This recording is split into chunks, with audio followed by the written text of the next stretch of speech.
भालकर, पूनम गणेश भालकर, करुणा गणेश भालकर, आपण कुठे असाल तुमचे वडील गणेश भालकर पोलीस नियंत्रण कक्ष इथे आहे.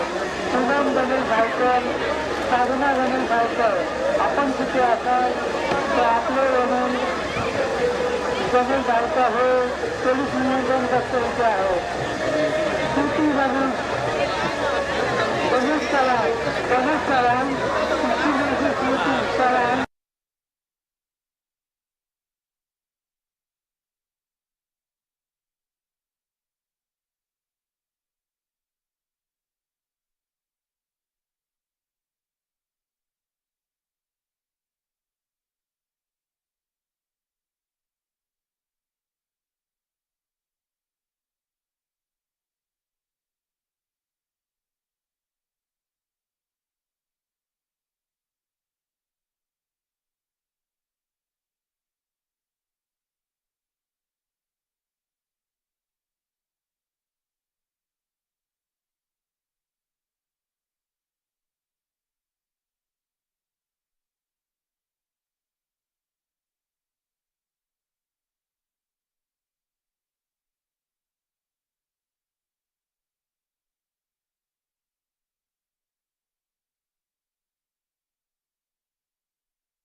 संघम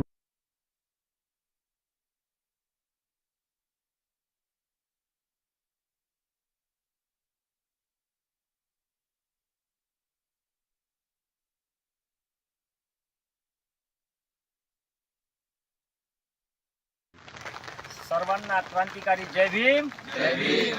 मी माझ्या सर्व फेसबुक वातावरण चंदनाच्या चितेवर जळाया, चालला शांत निजुरेत आज.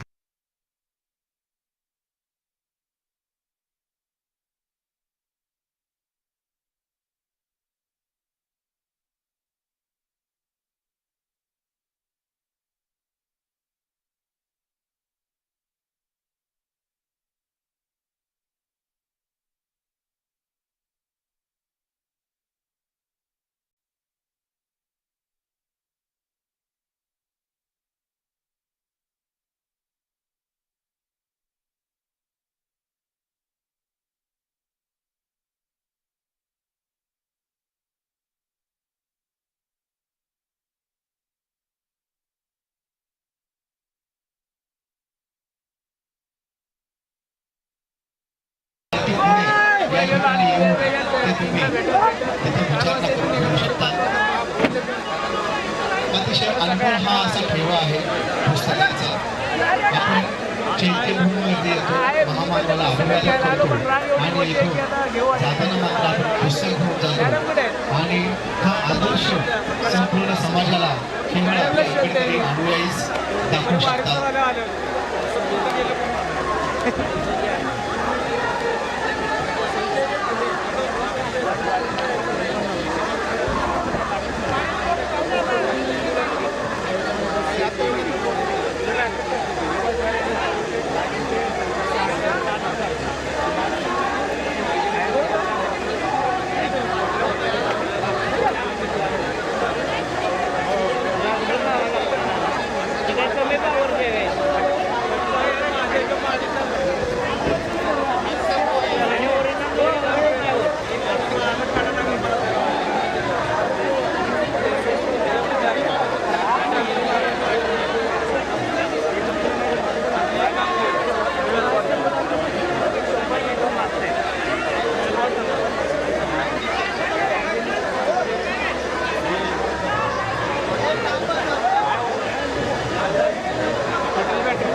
महाराष्ट्र लखनऊ आपके विरोधी श्रीमती रायदास ये पुलिस यूनियन तक से यहाँ पे है।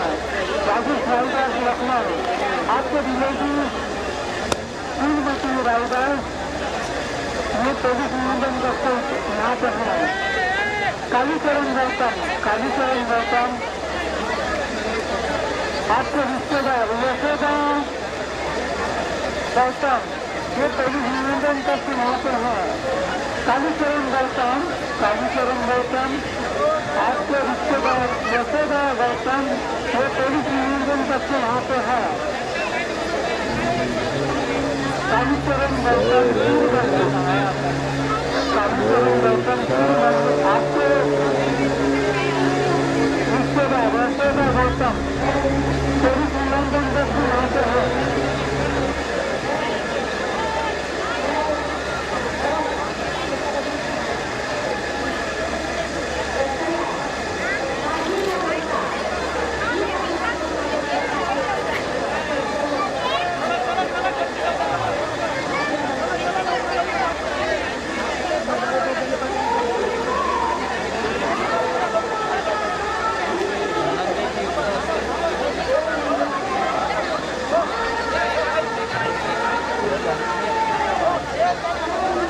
ॲडव्होकेट BC कांबळे यांनी लिहिलेले जे खंड आहेत यातला 20वा खंड जो आहे यातला काही भाग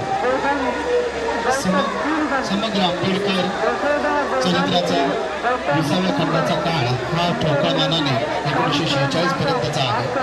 भारताच्या घटना समितीतील त्यांचे कार्य हे अजून पुढे आहे ते प्रत्येक 21व्या खंडापासून सुरू होईल। संघर्षयुक्त पर्व येथे क्षणभर थांबून बाबासाहेबांच्या जीवन कार्याकडे मागे पाहिले आणि घटना समितीतील व त्यानंतरच्या जीवन कार्याकडे पुढे दृष्टी टाकली तर हे दिसून येईल की त्यांच्या 65 वर्षांच्या आयुष्यात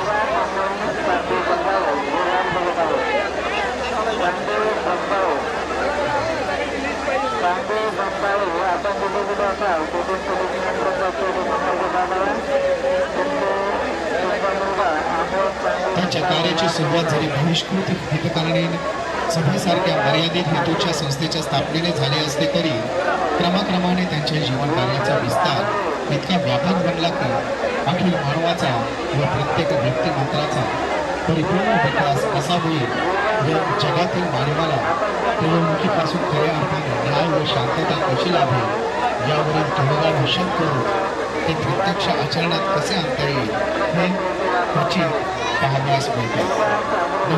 नाहीच असे म्हटल्यास वावगे ठरणार नाही।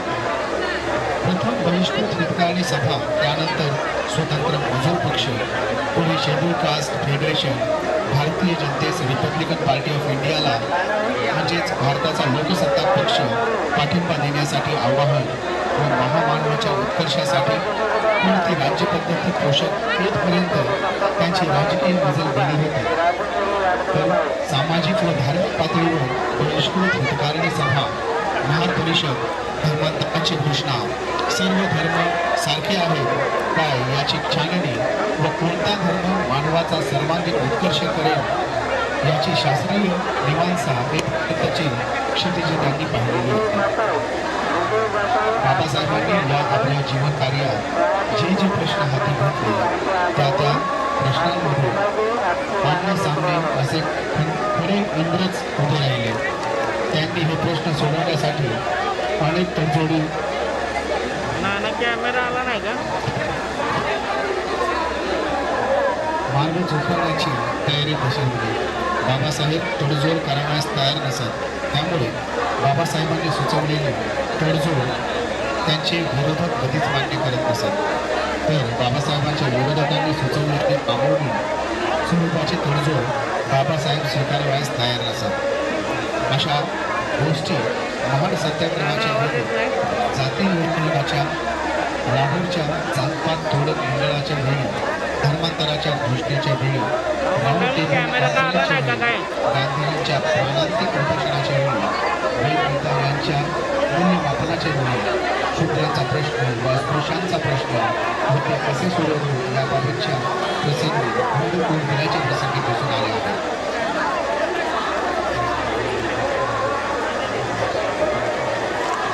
अशा पद्धतीने या पुस्तकांमध्ये डॉक्टर बाबासाहेब आंबेडकरांचे विचार आहेत आणि हे विचार आपण सर्व भीमानुयायांनी ते शांतपणे घरी जाऊन आपण वाचले पाहिजेत आणि आपल्या पुढच्या पिढ्यांपर्यंत हे साहित्य आपण पोहोचवलं पाहिजे. याकरिता भारतीकडून 85% सवलत देऊन ही पुस्तकं या ठिकाणी उपलब्ध करून दिली जातात. डॉक्टर बाबासाहेब आंबेडकरांचं हे समग्र वाङ्मय जे आहे, समग्र साहित्य जे आहे, या खंडांमधून भीमराव रामजी आंबेडकर चरित्र, भारतीय राज्यघटनेचे योद्धा डॉक्टर बाबासाहेब आंबेडकर उर्फ भीमराव रामजी आंबेडकर यांचे चरित्र 12 खंड या ठिकाणी उपलब्ध आहेत. या 12 खंडांमधून डॉक्टर बाबासाहेब आंबेडकर आपल्याला समजून घ्यायचे आहेत आणि पुढच्या पिढ्यांपर्यंत आपल्या सर्व समाजापर्यंत आपल्याला ते पोहोचवायचे आहे.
विश्वरत्न डॉक्टर बाबासाहेब आंबेडकर यांचे समग्र वाङ्मय जे आहे, त्या समग्र वाङ्मयातील खंड 20वा यामध्ये देशाच्या भाषेची कारणे 5-7 वरती दिलेली आहेत.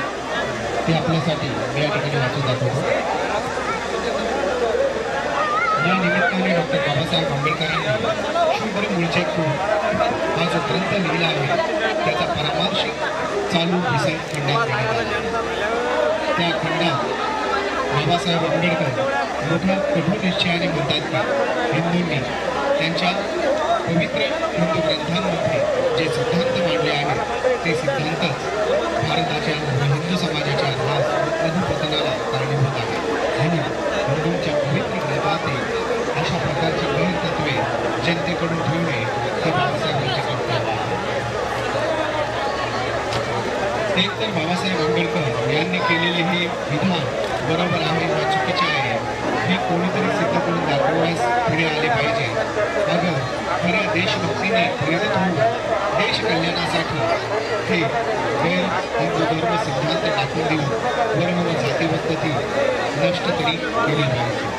अशा पद्धतीने देशाच्या विकासाची कारणे ही या खंडामध्ये या ठिकाणी वर्णन केलेले आहेत.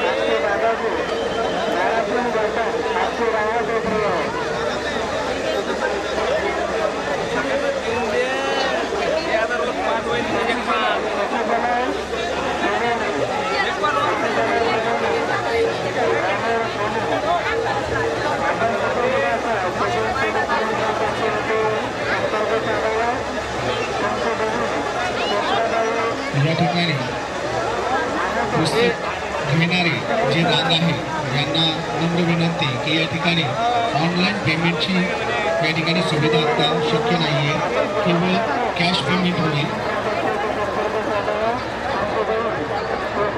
ऑनलाईन पेमेंट हे मराठी येरवडा पुणे या ठिकाणी हीच पुस्तकं 85% सवलतीच्या दरात वर्षभर उपलब्ध असतात.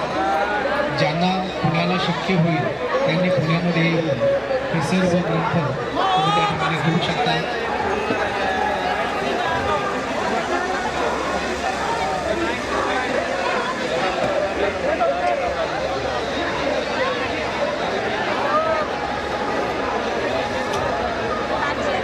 बार्टीमार्फत हा सवलतीच्या दरातील जो उपक्रम आहे हा उपक्रम संपूर्ण वर्षभर चालू असतो. हा बार्टीचे मुख्य कार्यालय येरोडा पुणे येथे हे सर्व ग्रंथ आपल्याला 85% सवलतीच्या दरात वर्षभर उपलब्ध असतात. त्यामुळे जे पुण्याला येऊ शकतील अशा सर्व भीम अनुयायांना माझी नम्र विनंती की आपण जर पुण्यातून हे ग्रंथ घेतले तर तुम्हाला ते दोनही याच दरामध्ये मिळतील.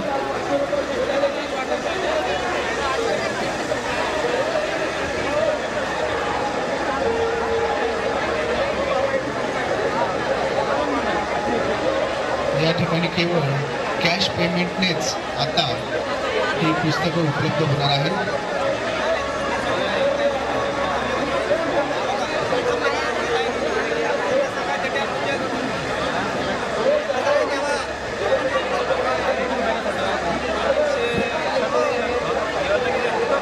आम्ही चैत्यभूमीला येतो, आम्ही भीमा कोरेगावला होतो, आम्ही दीक्षा भूमीला जातो आणि घेऊन जातो घरी ते ग्रंथ पुस्तकं असा हा सृजनशील आणि सुसंस्कृत माझा भीम अनुयायी आमचा हा समाज हा पुस्तकं घेऊन विचार घेऊन ह्या प्रत्येक ठिकाणात पुढे जात असतो.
या ठिकाणी बाल्टीमार्फत जी पुस्तकांची 85% दराने 85% सवलत देऊन या दराने विक्री केली जाते. यामध्ये B.C. कांबळे यांची खंत, चांदूर भगवानराव खेरमूळ यांची खंत, भारताचं संविधान, बुद्ध आणि त्यांचा धर्म, महाडचा मुक्तीसंग्राम अशा पद्धतीची ही पुस्तकं या ठिकाणी उपलब्ध आहेत.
या ठिकाणी जेवढी पुस्तकं उपलब्ध आहेत तीच पुस्तकं आपल्याला गारपी पुणे या ठिकाणी सुद्धा याच सवलतीच्या दरामध्ये उपलब्ध आहेत. त्यामुळे जे पुण्याच्या आजूबाजूला आहेत किंवा त्या ठिकाणी येऊन घेऊन जाऊ शकतात अशा सर्व अनुयायांना माझी नम्र विनंती की त्यांनी पुणे सुद्धा ही पुस्तकं जी आहेत ती घेऊन जाऊ शकतात. या ठिकाणी महाराष्ट्राच्या कानाकोपऱ्यातून आलेल्या आपल्या भीमानुयायी आहे यांच्यापर्यंत ही पुस्तकं गेली पाहिजे अशा पद्धतीने सहकार्य सर्वांकडून अपेक्षित आहे. आपण सर्व भीमानुयायी आहोत. आपण पुस्तकांमधून विचार घेतो आणि समाजापर्यंत विचार पोहोचवतो.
चैतन्य गायकवाड कोमल गायकवाड 7 वर्षांची मुलगी पोलीस नियंत्रण कक्ष येथे निवडून आलेली आहे. जिथे ती प्रयत्न पोलीस नियंत्रण कक्षाचा संपर्क साधायचा आहे. त्यांची मुलगी कोमल गायकवाड वय 7 वर्ष इथे निवडून आलेली आहे. दीपक खिलारे हे जिथे कुठे असतील त्यांनी बारकीचा पुस्तक स्टॉल या ठिकाणी यायचे. तुमचे मित्र राजेश रावराव हे या ठिकाणी वाट पाहत आहेत.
कृपया सर्व महिलांनी या ठिकाणी सहकार्य करावं.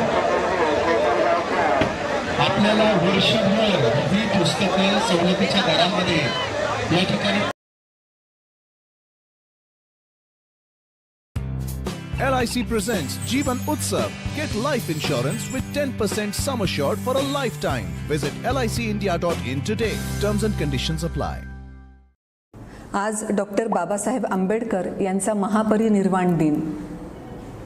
या निमित्तानं त्यांना विनम्र अभिवादन तर करतेच, पण याच निमित्तानं त्यांनी केलेला संघर्ष, त्यांच्या अचिव्हमेंट्स, त्यांनी आपल्याला घालून दिलेले मार्ग आणि त्या मार्गांवर आपण खरंच चालतोय का या संदर्भातली चर्चा आपण करणार आहोत. आपल्या सगळ्यांना माहीत असेलच की महाराष्ट्र शासनाचं 27 ऑक्टोबर 2017चं एक परिपत्रक आहे. ज्या परिपत्रकानुसार महाराष्ट्र शासनानं म्हटलंय की 7 नोव्हेंबर हा दिवस विद्यार्थी दिवस म्हणून सगळ्या शाळा आणि कॉलेज यांच्यामध्ये साजरा केला जावा. 7 नोव्हेंबर कशासाठी? एक्झॅक्टली 7 नोव्हेंबर 1900 याच दिवशी या लहानग्या भीमरावांचा शाळेमध्ये प्रवेश झाला होता. आणि म्हणूनच जेव्हा त्यांचा शाळेत प्रवेश झाला ती एक युगांतराची आणि शैक्षणिक क्रांतीची दिशा ठरली. त्यासोबतच विद्यार्थ्यांना परिश्रम करण्याची खरंच किती आवश्यकता आहे हे सुद्धा विद्यार्थ्यांना आताच्या लक्षात यावं याच्यासाठी हे परिपत्रक काढण्यात आलं. डॉक्टर बाबासाहेब आंबेडकर यांनी स्वातंत्र्य, समता, बंधुता, न्याय या मानवी मूल्यांची रुजवणूक केली. भारतीय मनामध्ये ही मूल्य रुजवली आणि त्यांचा शाळेमध्ये प्रवेश होणं ही पूर्णतः इतिहासाची कूस बदलणारी घटना ठरली.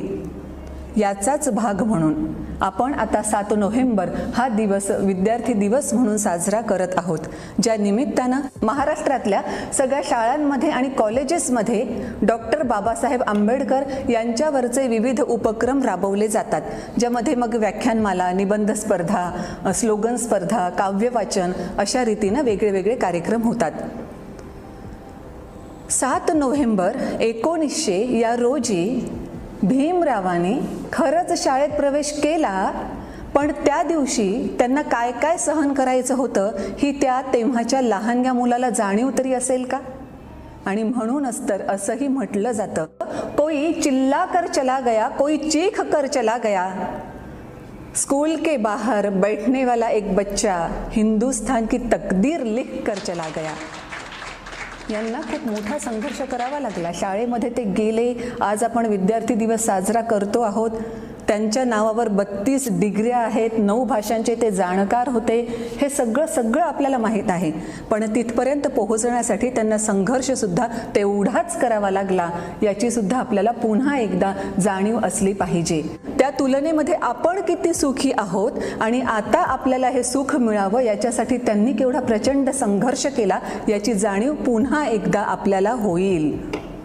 अर्थात त्यांच्या आईंना सुद्धा कल्पना होती की आपला हा लहानगा मुलगा जातोय खऱ्या शाळेमध्ये, पण त्याचं तिथे असणं फार सहज सोपं नाही.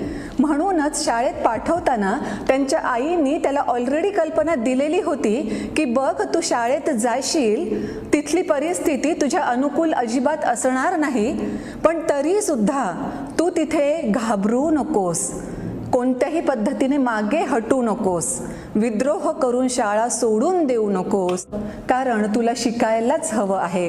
तुला जर स्वतःला मोठं करायचं असेल तर शिक्षणाशिवाय तरणोपाय नाही.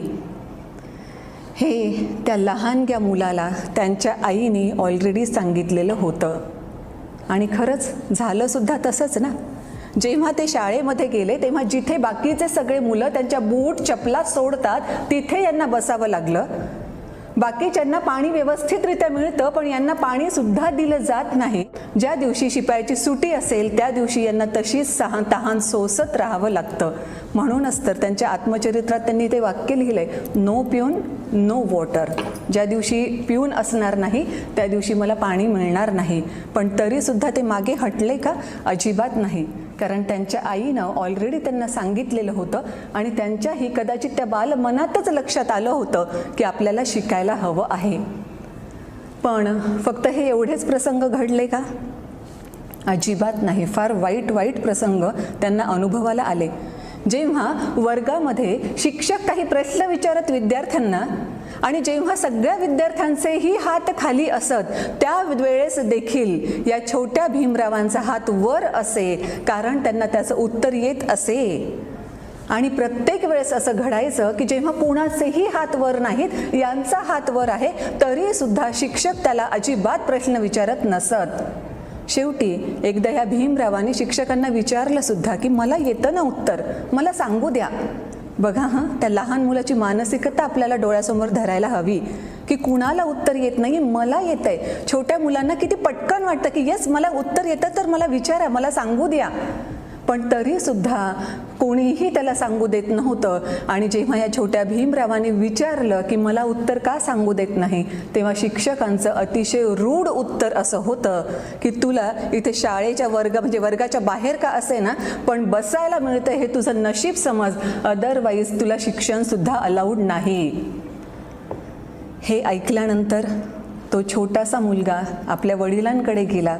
यावेळेस मात्र सगळ्या अनुभवाला आल्यानंतर त्यांना वाटत होतं की काय करायची आहे ती शाळा जिथे अशा पद्धतीनं पदोपदी अपमानित व्हावं लागत असेल. तेव्हा त्यांच्या वडिलांनी त्यांना सांगितलं की हेच सगळं बदलण्यासाठी तुला शिकायचं आहे. आणि नंतर खरंच हे भीमराव महामानव पदापर्यंत कसे पोहोचले याला इतिहास साक्षी आहे. हा सगळा संघर्ष सहन करत करत ते फॉरेनला सुद्धा गेले.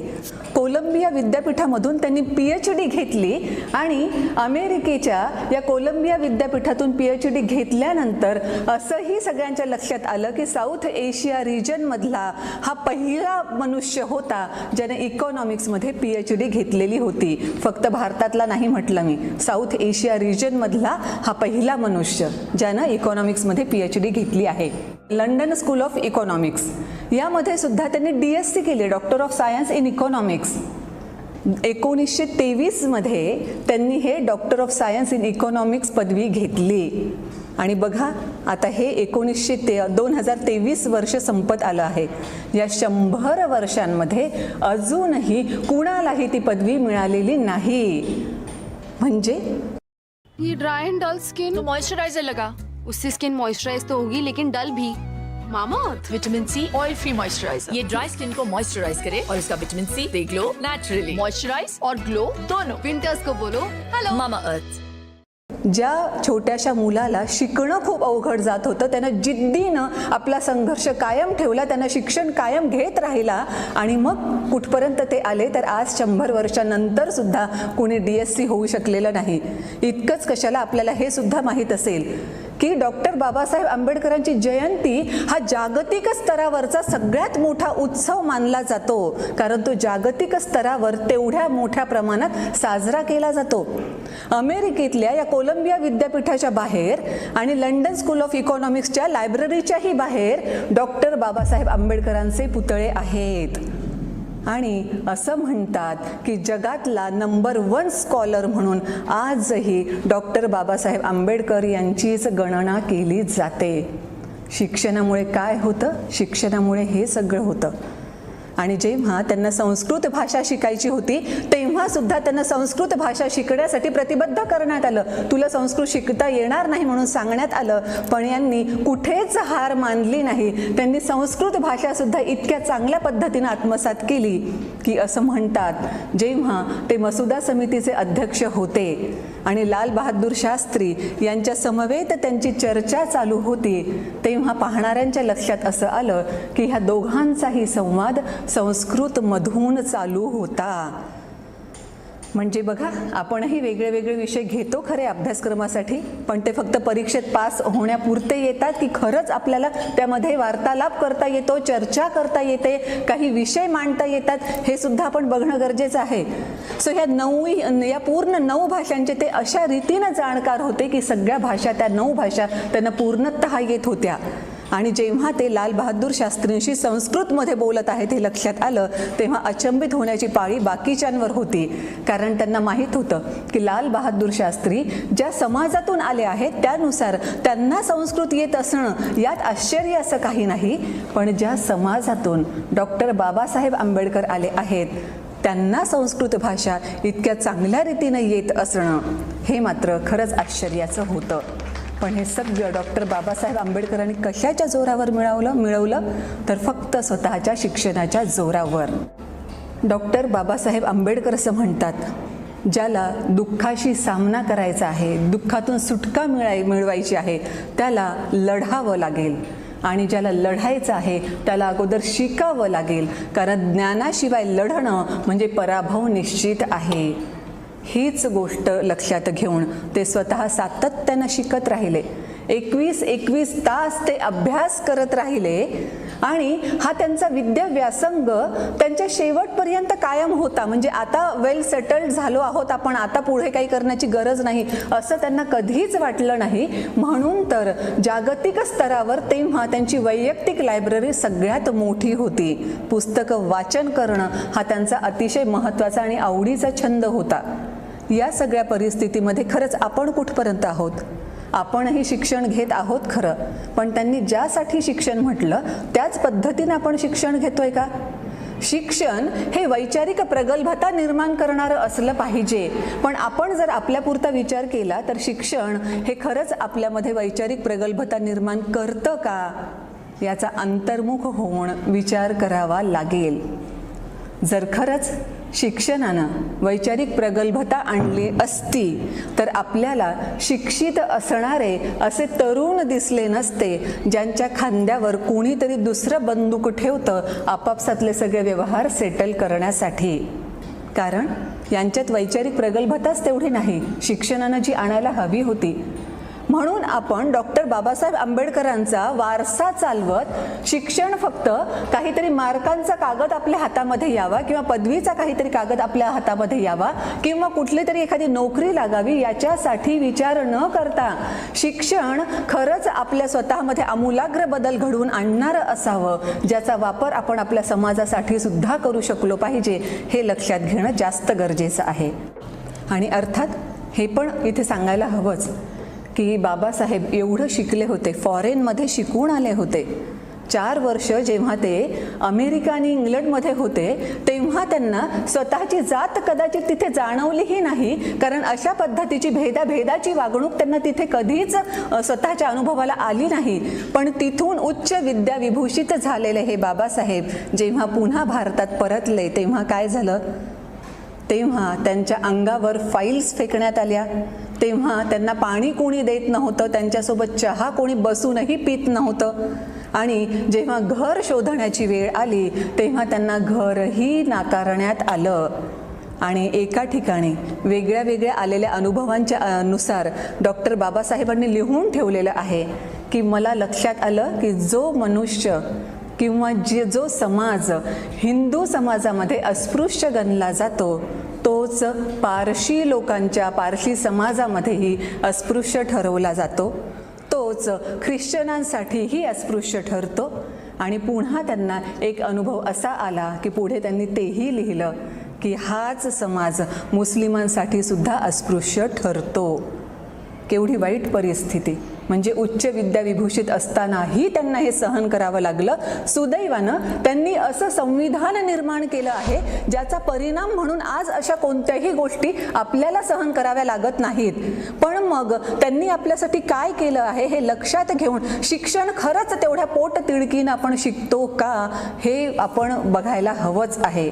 आणि म्हणून शिक्षण फक्त पदवीसाठी नोकरीसाठी न राहता जेव्हा ते स्वतःमध्ये आमूलाग्र बदल घडवेल त्या बदलाचा परिणाम म्हणून आपण आपल्या समाजामध्ये बदल घडवून आणू शकू, तेव्हा खऱ्या अर्थानं डॉक्टर बाबासाहेब आंबेडकरांना अपेक्षित असणारं शिक्षण आपण घेत आहोत असं म्हणता येईल. डॉक्टर बाबासाहेब आंबेडकरांचं प्रत्येक वाक्य खरं तर इतकं महत्त्वाचं आहे, पण सगळ्याच गोष्टींचा उहापोह करणं शक्य नाही. पण विषय शिक्षणाचा आहे म्हणून अवश्य एक वाक्य सांगू इच्छिते की ते असं म्हणतात की तुमच्या पायात एक वेळ चप्पल नसली तर चालेल पण हातात पुस्तक असलं पाहिजे. आणि आता आपण आपल्याकडे बघूया, खरंच आपल्या हातामध्ये पुस्तक असतं का? त्यांनी 21 तास वाचन केलं. सगळ्यात मोठी लायब्ररी त्यांची होती. विद्या व्यासंग त्यांनी शेवटपर्यंत जोपासला. त्याचाही उल्लेख या 27 ऑक्टोबर 2017च्या महाराष्ट्र शासनाच्या परिपत्रकात करण्यात आलेला आहे. ते आजीवन विद्यार्थी होते, विद्या व्यासंग जोपासला म्हणून 7 नोव्हेंबर हा दिवस आपण विद्यार्थी दिवस म्हणून साजरा करतोय. पण खरंच आपण आजीवन विद्यार्थी राहतो का? आजीवन विद्यार्थी राहणं तर दूरची गोष्ट आहे. जेव्हा आपण विद्यार्थी दशेमध्ये असतो तेव्हा तरी खऱ्या अर्थानं आपण व्यवस्थित शिक्षण घेतो का याचा विचार करायला हवा आहे. आणि म्हणून यानंतर तरी किमान आपण स्वतःसाठी शिक्षण, वैचारिक प्रगल्भतेसाठी शिक्षण, त्यातून समाजासाठी उपयोग होईल यासाठी शिक्षण, याच पद्धतीनं ते घेतलं पाहिजे. आणखी एक मला मुद्दा या निमित्तानं सांगावासा वाटतो. खरं तर भारतात परत आल्यानंतर पुन्हा त्यांना ज्या पद्धतीच्या संघर्षाला सामोरं जावं लागलं त्याचा विचार करता अगदी सुरुवातीलाच ते परदेशामध्ये निघून जाऊ शकले असते. म्हणजे त्यांचं कॅलिबर एवढं जबरदस्त होतं की फॉरेनमध्ये त्यांना कुठेही खूप चांगल्या पद्धतीची नोकरी मिळाली असती, ज्या आधारावर त्यांनी स्वतःचं आयुष्य, परिवाराचं आयुष्य खूप चांगल्या पद्धतीनं ते जगू शकले असते. पण त्यांनी ते केलं का? Joy honey and almonds lotion दे मेरी स्किन को नरिशमेंट बिना चिपचिपाहट. शॉक्ड? असली नरिशमेंट ना स्किन कलर, ना बॉडी साइज या शेप, ना ही जेंडर देखता है. ये सबको देता है हेल्दी एंड नेचुरल ग्लो. इसलिए आज से beauty is for everyone. Joy honey and almonds lotion. Joy beautiful by nature. अजिबात नाही. का?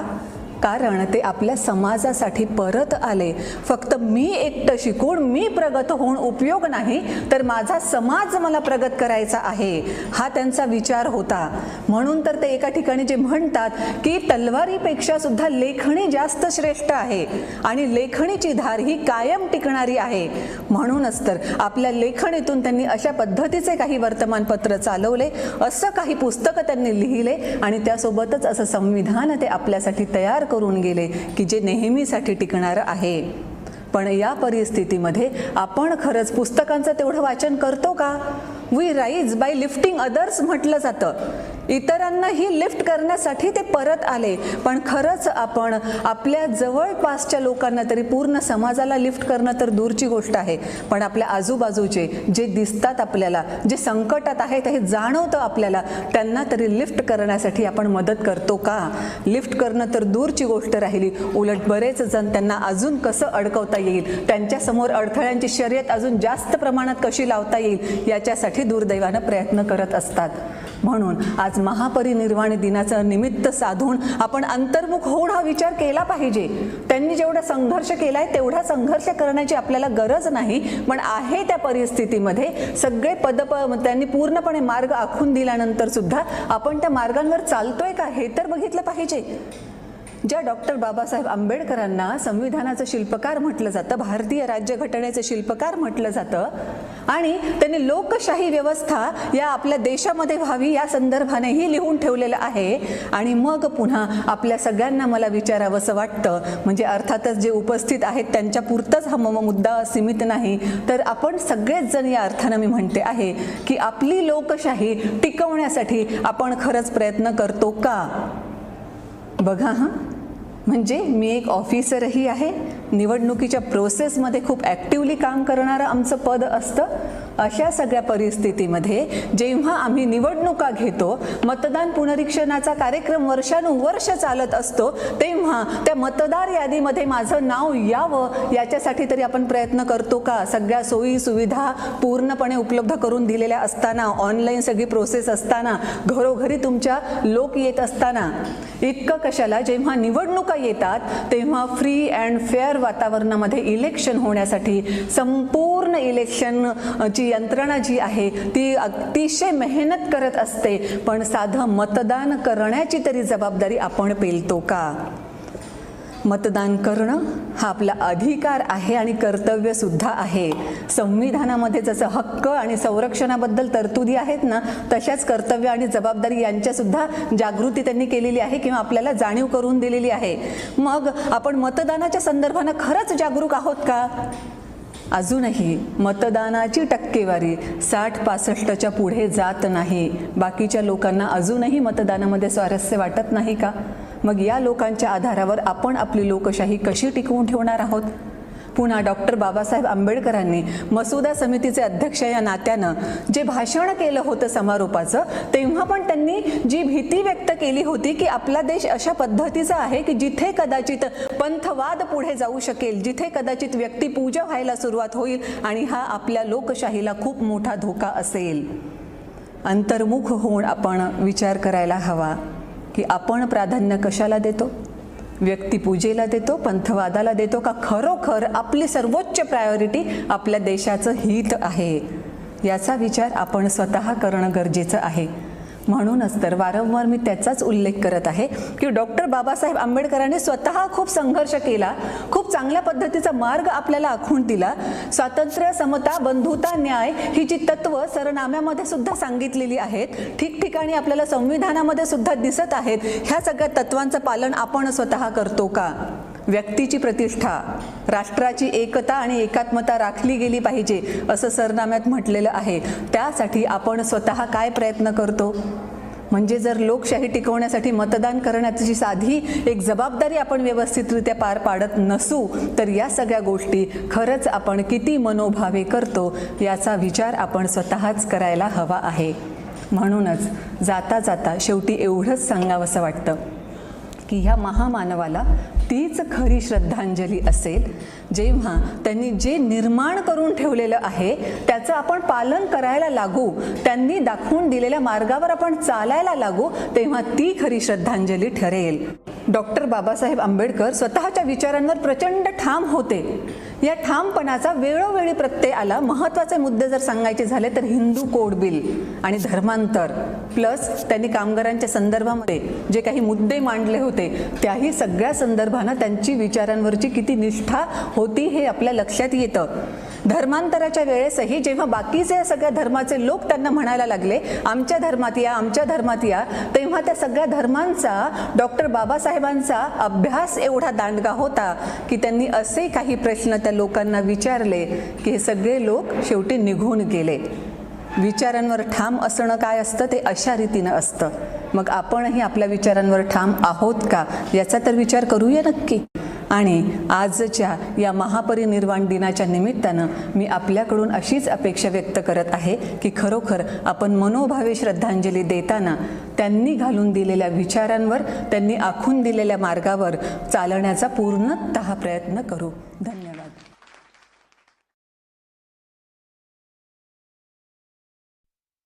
No sign of them yet. भैया हमें चुप कर यार, सोचने दे।